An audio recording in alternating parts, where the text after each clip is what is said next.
Наредниот месец пензионерите на сметка ќе добијат 2500 денари плюс.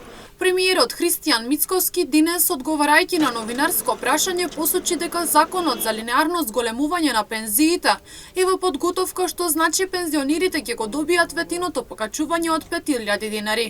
Половина во месец септември, другата половина во месец март наредната година.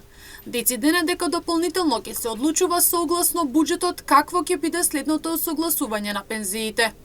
Апсолутно, законот е во подготовка за линеарното зголемување, а не како што беше до сега и за овој септември, но и за во март, така што сите оние ветувања, односно ние 5000 денари кои што беа ветени за пензионерите ќе легнат на сметката на пензионерите. Со ребалансот се предвидени овие средства за оваа година, но исто така со буџетот ќе ги предвидиме и за следната година. Па ќе видиме во зависност од таа каква кондиција ќе ни биде буџетот, ќе видиме какви одлуки ќе носиме за следното согласување во септември, дали ќе имаме повторно процентуално зголемување или ќе имаме повторно линеарно зголемување, она што го бараа практично пензионери. Кој што истакна, ова е едно од ветувањата на актуелната влада која се реализира во првите 9 месеци од мандатот. Не на два пати континуирано ќе ги добиваат. Сега ќе линеарно ќе им се зголемат пензиите 2500 денари во овој септември, а потоа и во март уште за 2500 денари. Вие се сеќавате, во кампањата ние рековме во првата година, еве за 9 месеци од денеска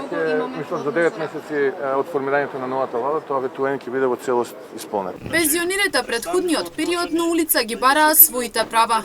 Како линеарното покачување на пензиите, но и усогласување на минималната пензија со минималната плата. Едногласни се дека со сегашните примања едва се преживува месецот, оти најголем дел од парите ги трошат за лекови.